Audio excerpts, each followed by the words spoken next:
Now, next this afternoon, thousands of people have been demonstrating in London today against a variety of perceived injustices. There were protests about the treatment of Palestinians, the UK's lockdown laws, austerity, racism and climate change, while anti-mask and anti-vaccination groups also rallied. But just as protests become a more regular event with the easing of restrictions, one issue unites all the demonstrators. Their fears that new legislation may limit their very right to protest. Sky's home editor Jason Farrell reports. It was a hard-to-define protest. Free Palestine was a strong theme, anti-austerity next in line. Black Lives Matter were here too, and Extinction Rebellion brought their drummers. The march was a well-trodden path through London to Parliament Square, but it's an activity these protesters fear is under threat. Well, they may come from lots of different groups representing a plethora of issues, but they are all opposed to one thing, and that is the police, crime, sentencing and courts bill, which they think could be a curb on their right to protest in the future.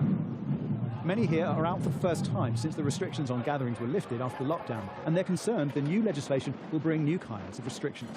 I'm against primarily the fact that we're not going to be able to protest very soon. So I've come to show my colours. That's a bit alarming. We're still going to be allowed to protest, aren't we?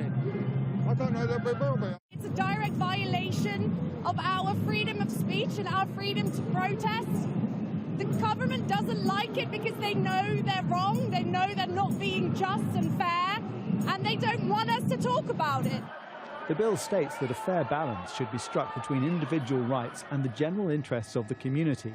It cites Extinction Rebellion's protests of 2019, where parts of London came to a standstill, affecting commuters and businesses.